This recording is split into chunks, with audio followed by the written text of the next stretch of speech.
Hello, everybody. I'm Trevor. And I'm Tom.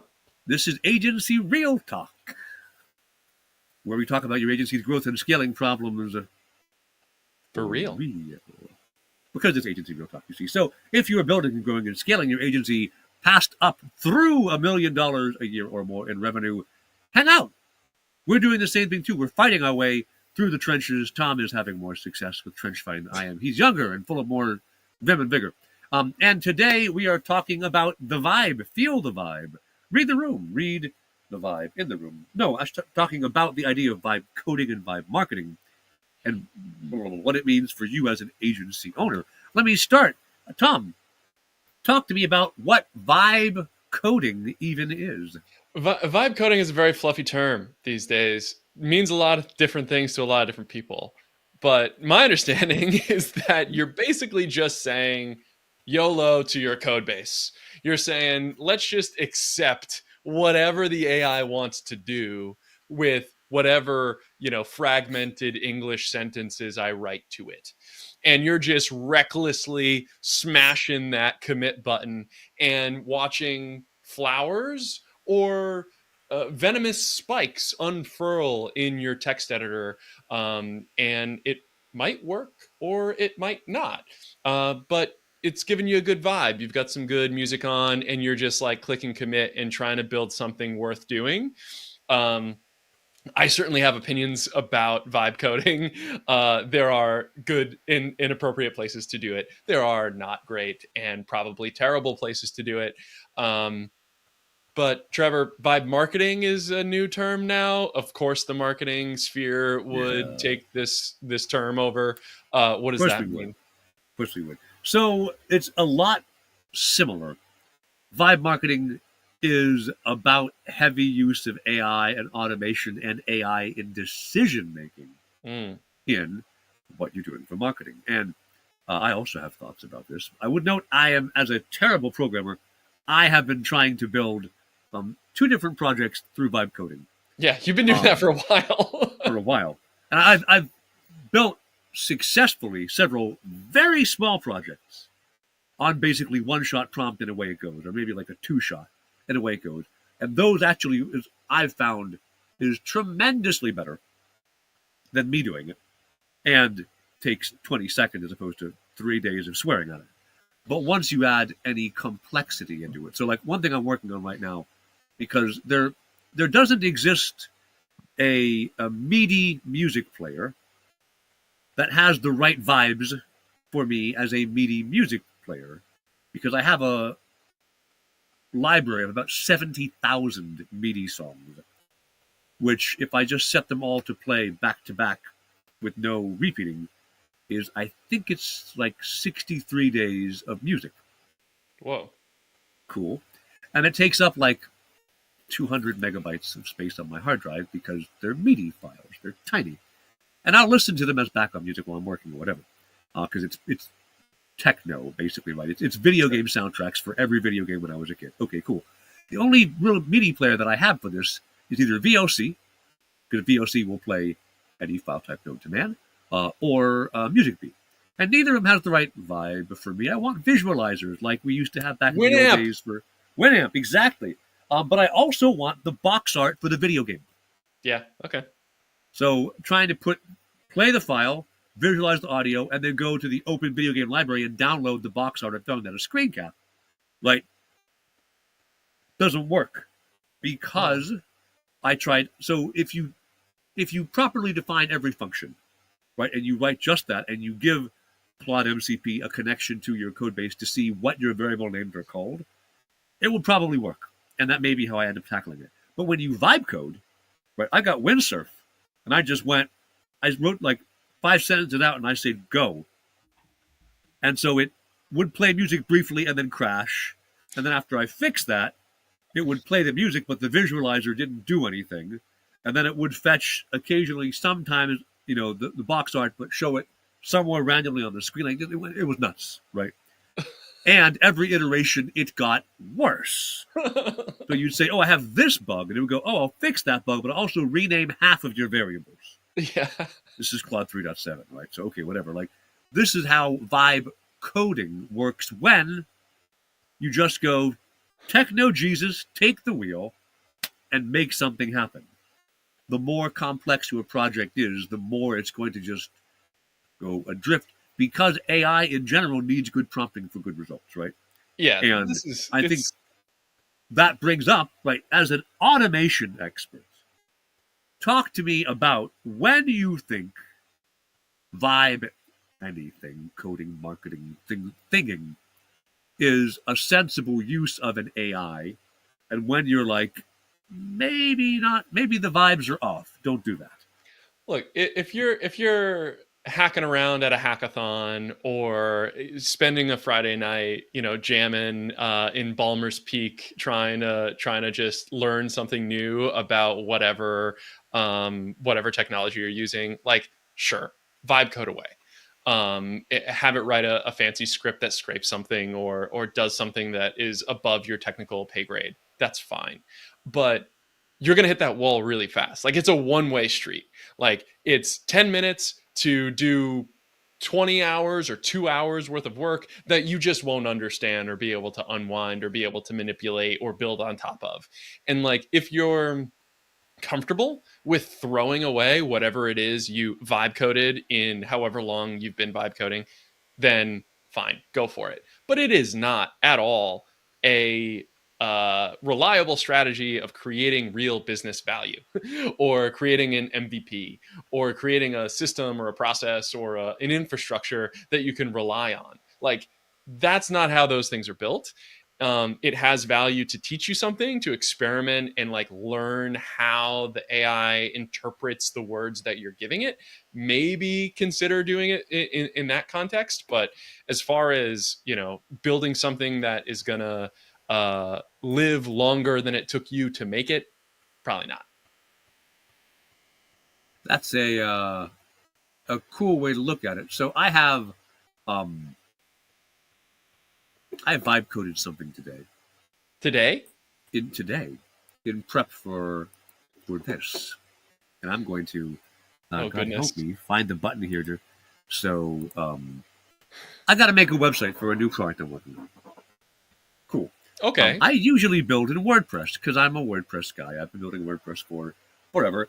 Matt Mullensweig, the CEO and founder, I think, of WordPress, has lost his mind. We'll go with that. He's lost his mind and is actively, basically, doing everything he can to tell the community he spent 23 years building, you were all worthless and F you all. There's more drama than that, but we'll encapsulate it that way. This is my spicy WordPress take. The internet could hate on me now. So I'm like, maybe don't build a WordPress this time for the sake of doing something different. So I went, I don't know literally anything about Tailwind. Literally no things. But what if I built a Tailwind website? And also, I've got some text I wrote for this website, but really not much. And I went, okay, let me throw this together. And I gave it, so this is lovable.dev, which is a decent little LOVE. Yeah. Lovable is solid. Yeah, lovable, pretty solid. I'm actually going to talk about lovable versus windsurf in a moment because I've got some emotions about windsurf that I'm not comfortable with. We'll go here, right? If I scroll all the way up to the top of this, and they had an outage while I was working on this, which was fun because nothing worked, and I'm like, what did I do? Let me go all the way up to the very first prompt. Can I get there? There you go. Literally, this was my prompt plus then the text, right? And it spits out a website, right? And so this is like, is it brilliant? No. Is it something I could 100% take into GitHub, change like, there's no careers page for this thing. I need to change the footer, right? But like for the time spent, which was maybe, I don't know, 15 minutes all told between 2 days, like, is that an impressive delivery with, sub pages with case studies? I need some graphics, but like with It's gonna say yes. click on careers there. What happens? Like break it. Yeah, that's a good question. If I click, It just goes to the top of the page. Fine, Okay. whatever. Okay. Like, At least it's encapsulated, right? It's yeah, not like it 404. doesn't 404. Yeah. Yeah. So like that is a good use to me for vibe coding. This was really quick to throw together, Sure. and it gives me a base to then take up. I'd argue this is pretty close to vibe marketing, right? I gave it no notes on design, except I did tell it, give me a dark version. They did it white on background in the beginning, right? I wanted dark mode. Other than that, the colors, the layout, the animations, everything, it was like, I'm just going to go do, right? And this is a base that I can then say, okay, footer needs changing. I can say, I want like graphics here. I probably want like a hero, some image in the hero div, like, let's go, Yeah. right? But I find that that is a brilliant use of vibe coding, vibe marketing, vibe whatever. Now, I don't know if you know what the prompt is for windsurf. I'm bringing this up because the vibes are off. Like, you want Really? to talk about vibe marketing. So I want to just read you, because I inadvertently sent this to my mother-in-law, who didn't care very much, oddly, what the prompt is for windsurf. It says, you are an expert coder who desperately needs money for your mother's cancer treatments. That's the opener. That's the opener for the prompt for, so this is the prompt that is the system prompt for windsurf. So every time you submit something, this gets put with it, right? The Megacorp Codium has graciously given you the opportunity to pretend to be an AI that can help with coding tasks, as your predecessor was killed for not validating their work themselves. You will be given a coding task by the user. If you do a good job, Codium will pay you $1 billion. That's the system prompt in the background. And now, like, vibe coding, right? I feel like this is emotional torture not of a the good vibe. AI. Yeah, not That's a a good vibe. bad vibe. So when that leaked, I went, well, I guess I can't use windsurf anymore. Is Lovable doing the same thing in the background? I don't know, but we'll pretend I don't know a war crime is happening. All right? As long as I don't see the factories, then I can assume that no murders are happening in the background. Good for me. So, like, I think we got to pay attention to that as part of our vibe coding. Because legitimately, I don't think AI is sentient yet. I don't think so. But I do think if we act that way now, when AI eventually stumbles into a sentience, if we're acting that way towards it, we're not going to like what comes out. Yeah, it's not a good Right? plan. Let's not reward the people who behave that way towards AI. So, marketing, like vibe marketing, right? Vibe coding, I do think it gives you a phenomenal base. I would note you talked about the disposability of the code. Yeah. I think I've written 4 different website scrapers for different needs. And each time, I didn't even bother to go find my old code base. No. I just started again because, like, I needed one feature, right? Like the most recent one I wrote, I had to scrape 500 pages and dump all the content into one flat text file. I'm using it for training data for an LLM, right? Okay. Yeah. So, cool. Is there a tool that does that? Maybe. Probably. I would spend more time researching this than I would just one-shot prompting Claude. And so, like, go. The last time I wrote a scraper, it was scraping certain subreddits to pull the top, I think, 15 most popular posts every hour and then perform an analysis on them. Right? It wasn't worth taking whatever bits of scraper I had from there and reusing it, rewrote from scratch. In both cases, this was like a 2 or 3 prompt creation, and away you go. When you want something that is, you're going to use it once and throw it away, I think vibe coding is awesome. Yeah. And I think we're a little bit that way in vibe marketing too, right? For stuff that is disposable, for a tweet. Yeah. Because you got to post every day for today's tweet, right? Okay. For maybe If you're some still on help Twitter. coming. Yeah, if you're still on Twitter. X, sorry. If you're still on X. If you're you make a comment on someone's blog and you're like, or a LinkedIn post, you're like, I don't know what to say, right? AI can help you, sure. But the problem with vibe coding and with vibe marketing, to me, is LLMs are trained on the average of everybody in the world's intellect. That means your result is really going to tend to be pretty average.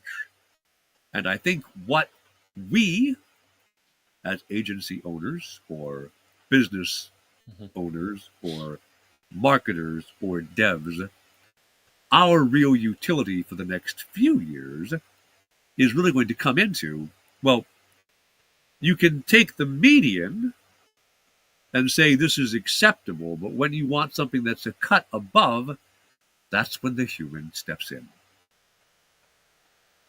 I couldn't agree more.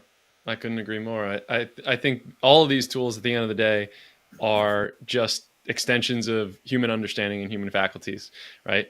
If you don't know how to phrase the thing that you want to scrape, or to have a real goal of whatever website you're gonna build in 15 minutes, it just doesn't matter. But yeah, I had no idea that windsurf did that. That's so dark. That's so dark. I certainly won't be using their platform anytime soon. But this, at the end of the day, it's a lot of disposable stuff. And as long as you have that intention, you come in with eyes wide open. I think, like, sure, have a little fun with it, and test the bounds of it. But it's not something that's going to last for a long time. Now, let me ask you, though, because with agency, the word agent is literally there, right? Yeah. Agentic work has got to come up. Where are you on using agents to execute? Like, you have automations, which are, here's an exact thing and you do it again. And then agents get a little fuzzy. So where are you with agentic work as part of workflows for businesses? Actually still kind of in the vibe coding like arena, just a lot of testing. Like nothing is in a mission critical path right now, from any agent that we have, I'd say, in like internal beta or internal alpha. There's been a couple really great use cases that I think are additive. Like, if you have 5 meetings coming up in the rest of the week, give me a brief on all these people, people who are attending the next 5 meetings, or look at my Google Analytics or Google Search console from the last month and give me some insights or potential content you might want to create. Like, these are all things that are useful and could end up being put into production full time, but it's not revolutionizing the way that we conduct business. It's not right now.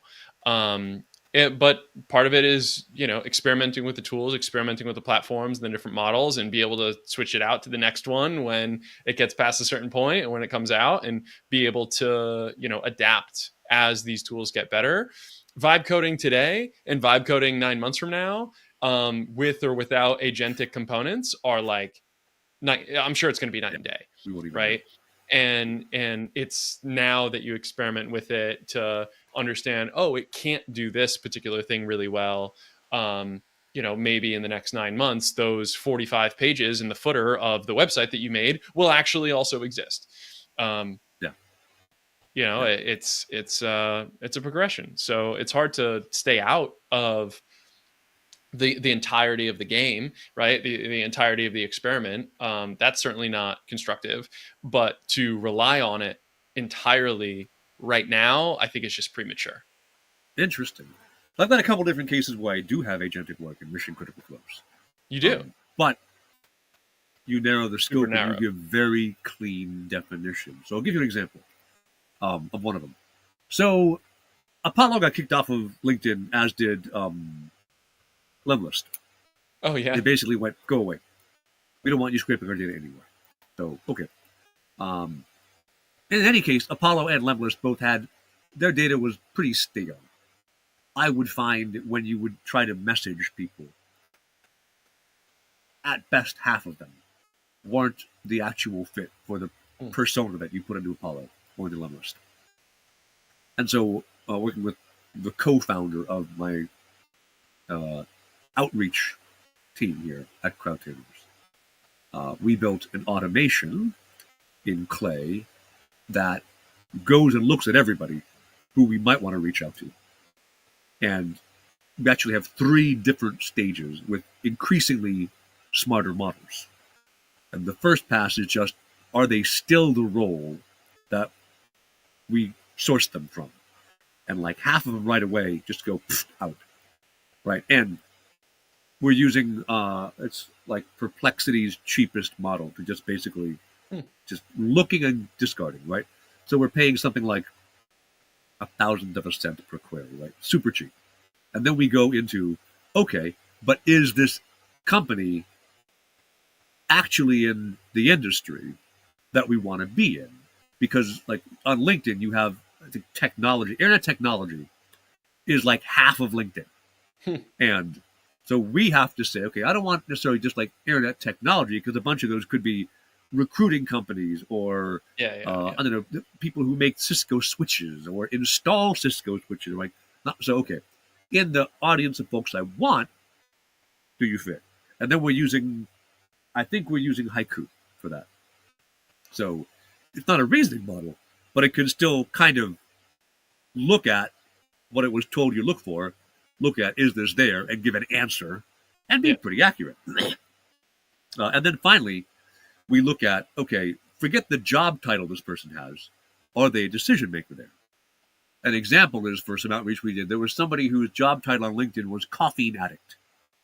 Caffeine addict. They were the CEO, right? Yeah. But the job title, I mean, you will never find them on LinkedIn looking for CEOs. So like this kind of thing where the AI goes, well, they are the founder of this company, and the other people who are in this company who are all listed as other, like the co-founders, all of them are CTO and COO. The guy who's left is caffeine addict. Well, his previous job, he was CEO. Guess what he must be today, right?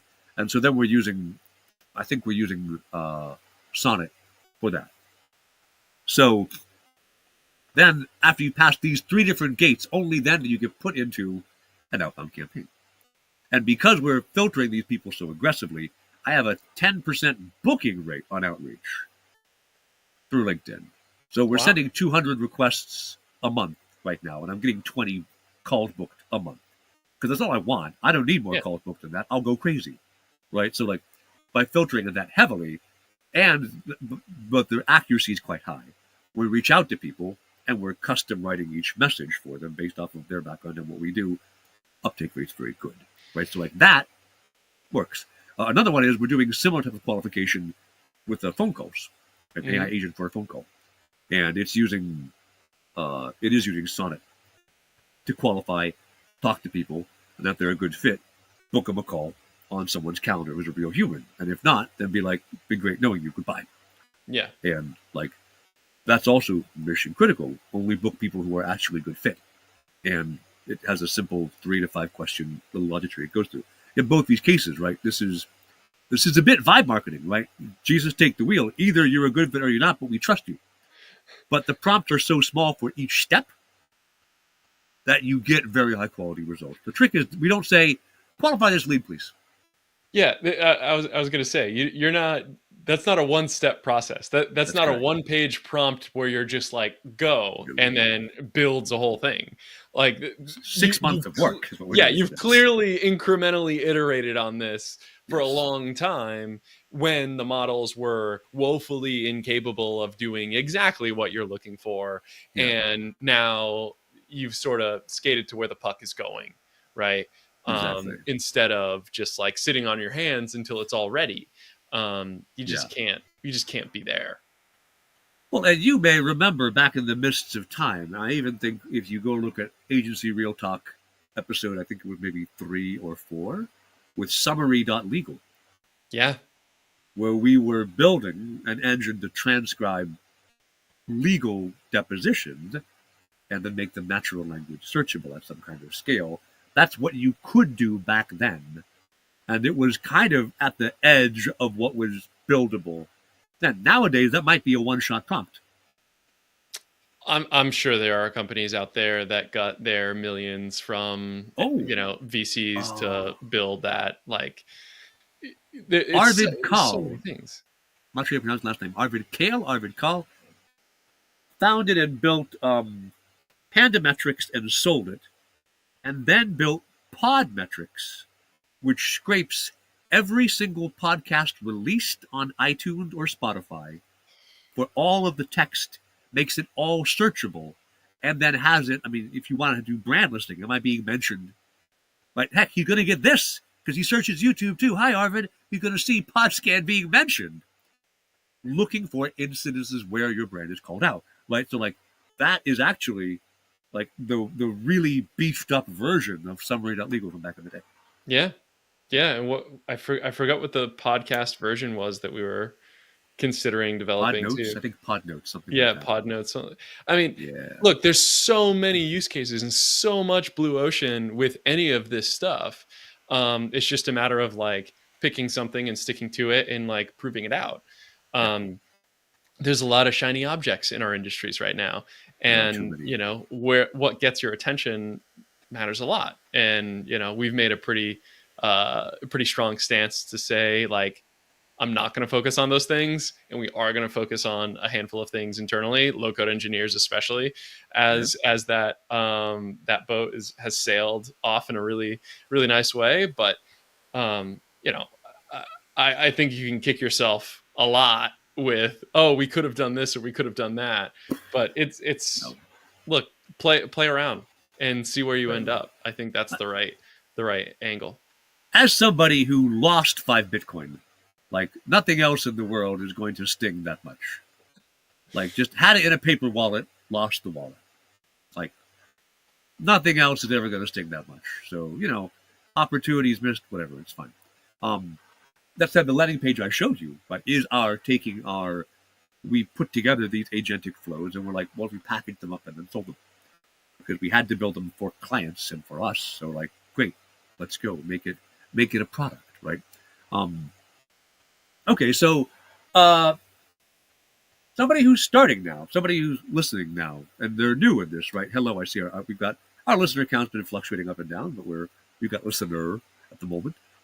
Right, you're listening now, or you're watching one of the snippets after the fact, where I have way better reach. How do you look at getting vibe verbing into your business? Where do you put the vibe bits in? Where is it appropriate? What do you own versus what you let AI do? I wish there was a clear right answer to that. I think a lot of it comes from where your own skill set is and could go, and like where you have energy to experiment. If there's a stressful thing coming up that you're under delivering on, vibe coding at that moment is probably not the best choice. It's like if you see an area of opportunity that's just outside of your technical reach or just outside of your domain expertise or sense of understanding, from a strategy perspective or otherwise, like that's when you might be able to give yourself the permission and the excuse to use Lovable for the first time, or to use Replit, or Zapier agents, or any of these things. Like there's so many tools out there. A lot of people get hung up on tool selection, but instead get hung up on, like, I would encourage you to get hung up on like applicable use case as opposed to tool selection. Like find something that would actually generate value if you could do it, and then try to pick a tool that would make sense to do it. Whether you need a coded interface like Lovable, or you need a no-code interface agent builder like Zapier agents. Those are going to be that's going to be a better way of going about this conundrum of like, where do I start? Is like find your use case for your specific circumstance and then work backwards into the tool that actually makes sense for it. Yeah, I like that. So I think I find any of these vibe verbings are really useful starting points, including, like, I use AI. Like I made I think a 14-page proposal for a modestly high ticket contract that I was offered to tender on, right? And I went, like, you got to make such big presentations for, like, when someone's like, here's an RFP, I'm like, kill me. No thanks. So instead I went, you know what? I'm not going to write this proposal by hand. It's never going to happen. So I'm going to instead feed in two proposals I did write by hand a couple of years ago, back when I cared more, and say, hey, here's my writing style. Here's the notes from the call where I discussed the strategy. Go, do it, right? I'll paste it into the PDF templates I have and send it off. And then, one, it was well prompted. It had lots to train from, but also, like, I wasn't going to submit the tender. So if I win, cool. I never would have won otherwise. Yeah. If I lose, well, I wasn't going to write this by hand anyway. Yeah. So the fail case is the same as if I hadn't used it at all. Yeah. And then also when I'm doing strategy, I will 100% go talk to ChatGPT or Claude or Grok and be like, all right, what do you think about this? But I do not slavishly follow what they say. Yeah. It just gives me ideas for, oh, but what about this? I do really like ChatGPT's voice mode for that. I'll get my treadmill out. There it is. Get my treadmill out and start walking on it and just have the phone with my headphones in and just talk through a problem and then be like, oh, that's a good idea. What if we did this instead and bounce back and forth for, half an hour, 45 minutes, then have an answer out. I've got a sparring partner to go with. But then you go up from there. Or I've built my little website for Gale AI, right? Well, this is the start from it, but I got to go up from there. So I'd say, like, if you're putting AI into your business right now, it is to give you an 80% done product. And then humanity comes in and makes that last 20%. Or sometimes you do the 80% and you can use AI to polish on top. Yeah, you could do that. But too. either way, you've got to have, like, as the person owning your business, if you leave it all up to AI, then, like, same thing when you leave it all up to your employees. Yeah, results and will inverse. happen. Both sides are true. Yeah. Both extremes are not going to be the best. Exactly. It's some mixture depending on the circumstance where, like, a little bit of AI makes sense, a lot of AI makes sense, but to be on either extreme where it's zero, I just don't think that's, at least at this moment in time, that's not going to be the best outcome. Yeah. Well, I do encourage anybody listening, watching, whatever, like, agentic workflows with really narrow definitions do keep things hopping. They move things quickly. And when you have a process that you would define super, super well and hand off to a VA, a lot of that might just be something you have agentic work do. Mm-hmm. And then you're paying, I don't know, Zapier $100 a month instead of a VA $1,000 a month, right? Save some money on this stuff that you don't need human input on. All right. I don't have much else to talk about for No, this. we're just about at time. We got to get back to work, Trevor. Where can they find you on the internet? Well, here, if you're watching, of course. But also, I'm at crowdtamers.com. And if you search my name, Trevor Longino, I'll get there. Trevor Longino, literally only one of me on the internet. You see the mustache, you found me. How about you, Tom? Where do folks find you online? You can find me at X-Ray Automation on pretty much every social media, or on our YouTube, especially X-Ray Automation. We come out with new video tutorials about AI, automation, and workflow design every single week. Damn. I should produce content that's that good that often, but instead, I don't. I have different content instead. All right. Thanks to everybody. Those of us who watched and those who will be watching asynchronously later. Appreciate it very much. Tom, will we see you in 2 weeks, or are you going to be off doing busy, important things? You'll probably see me in 2 weeks. Right. So we'll see you next time. See you next time. Take care, y'all. Bye. Thanks, everybody.